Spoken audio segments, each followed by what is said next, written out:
There was a rich man, very, very rich man. He decided that he was going to go out into the town. He was going to find the poorest person he could find and give the poorest person he can find some money, a large quantity of money, with only one condition.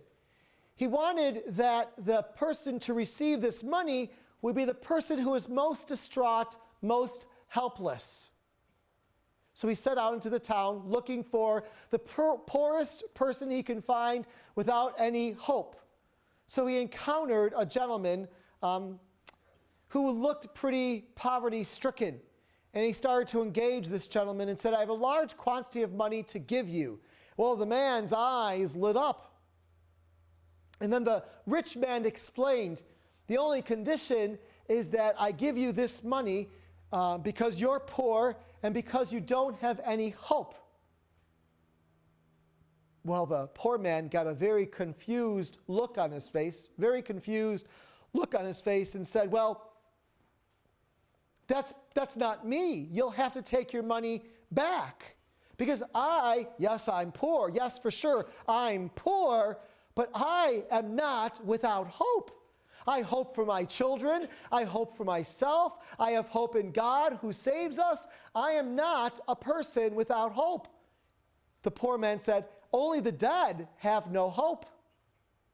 Well, the rich man was shocked, to say the least. We might even suggest that it was the rich man who maybe lost hope in the world.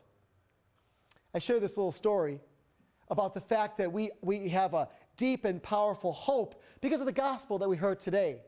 In the gospel, in the powerful gospel, Martha and Mary lost their brother Lazarus. Now, Martha and Mary and Jesus and Lazarus, the four of them were very, very good friends. None of them were married, which is probably why they hung around all the time.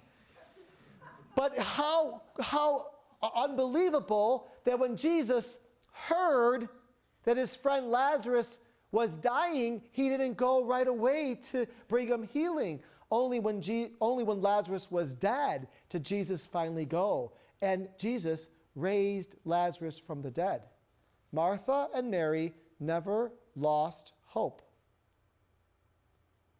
Martha and Mary never lost hope. How about us during this Lenten season? Here we are, the 5th Sunday of Lent already. How do we maintain that hope that we have in Jesus Christ, who we know in just a couple of weeks will rise from the dead? Where have we lost hope in the world around us? In whom? In what child? In what neighbor? In what government official? How have we lost hope? We never lose hope, for Jesus is the resurrection and the life. He is our source of hope. In him, we never lose hope.